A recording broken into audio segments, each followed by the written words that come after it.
Praise the Lord. ஒரே ஒரு வசனத்தை கூட காண்பித்து கொடுக்கிறேன். ஏசாயா 41:10 நீ பயப்படாதே, நான் உடனே இருக்கிறேன், திகையாதே, நான் உன் தேவன், நான் உன்னை பலப்படுத்தி உனக்கு சகாயம் பண்ணணும்னு சொல்லி இன்னைக்கு ஆண்டவர் உங்களை பார்த்தாங்க சொல்றாரு. மகனே மகளே, இன்னைக்கு உன் வாழ்க்கையில நான் உனக்கு ஏதோ ஒரு உதவி தேவைப்படுது, ஏதோ ஒரு காரியத்தை நீ பயந்துகிட்டே இருக்க, சில மனுஷங்க உனக்கு விரோதமா எழும்பி இருக்காங்க, அவங்களுக்கு நீ பயப்படாத, உனக்கு உதவி செய்யறேன், உனக்கு நான் சகாயம் பண்றேன்னு சொல்லி இன்னைக்கு ஆண்டவர் உங்களை பார்த்தாங்க சொல்றாரு. இன்னைக்கு உங்க வாழ்க்கையில பாத்தீங்கன்னா நீங்க ஏதோ ஒரு காரியத்தை செஞ்சுட்டு இருக்கீங்க, உங்க படிப்புல, உங்க வேலையில, உங்க தொழில நீங்க முன்னேறக்கூடாது, நீங்க நல்லா இருக்கக்கூடாது சொல்லி அநேக மனுஷங்க உங்களுக்கு விரோதமா எழும்பி இருக்காங்க, அநேக மனுஷங்க உங்களை மேற்கொண்டுகிட்டே இருக்காங்க.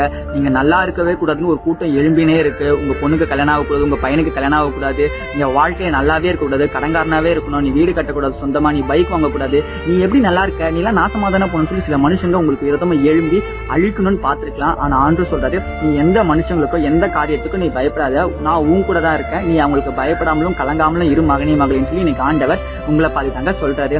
தாவீதுக்கு விரோதமா சவுல் எழும்பினாரு, ஆனா தாவீதை பாதுகாக்கிறதுக்காக ஆண்டவரே வந்தாருங்க.